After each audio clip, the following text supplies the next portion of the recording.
सिर्फ एक दिन की खबरें, क्या वो हमें दुनिया की कोई बड़ी कहानी बता सकती हैं? चलिए 18 जनवरी 2026 की सुर्खियों में झांकते हैं। तो टेक्नोलॉजी से लेकर जियोपॉलिटिक्स तक इन बिखरी हुई खबरों को जोड़कर देखते कि आखिर तस्वीर बनती क्या है।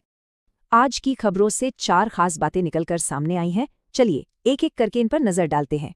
तो सबसे पहले बात करते हैं भारत की टेक रफ्तार की, जो वाकई दुनिया को हैरान कर रही है। भारत में 5G यूजर्स का आंकड़ा 40 करोड़ पार कर गया है। अब हम सिर्फ चीन से पीछे हैं। और पता है, कर्नाटक ने भारत का पहला सॉवरेन AI पार्क भी लॉन्च कर दिया है। आत्मनिर्भरता की तरफ ये एक बड़ा कदम है।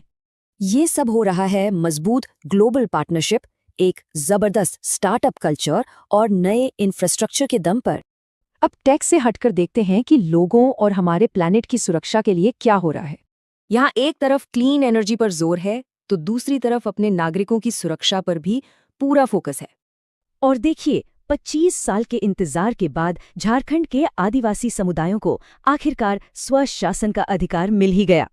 मतलब शिक्षा, कानून और स्वास्थ्य, हर तरफ से देश के कमजोर तबकों की सुरक्षा के लिए काम हो रहा है। चलिए अब जरा देश से बाहर निकलकर देखते हैं कि ग्लोबल स्टेज पर क्या चल रहा है। तुर्की, पाकिस्तान और सऊदी अरब एक मिलिट्री अलायंस की बात कर रहे हैं। भारत इस पर करीब से नजर रखे हुए है। मतलब मुश्किल फैसलों और नई पार्टनरशिप के बीच भारत दुनिया में अपनी जगह लगातार मजबूत कर रहा है। और आखिर में चलिए जमीन की इन सारी खबरों से दूर अंतरिक्ष की गहराइयों में चलते हैं। वहां कुछ कमाल हुआ है। नासा का वॉयेजर 1 अब हमसे इतना दूर पहुंच चुका है कि वहां से सिग्नल आने में भी पूरा एक दिन लग जाता है। ये सिर्फ एक स्पेस प्रोब नहीं है, ये इंसान की उस जिद का सबूत है जो हमेशा कुछ नया खोजना चाहती है। तो एक तरफ हम सितारों तक पहुंच रहे हैं, लेकिन ये सोचना भी तो जरूरी है कि हम अपने घर, इस धरती को कैसा बना रहे हैं।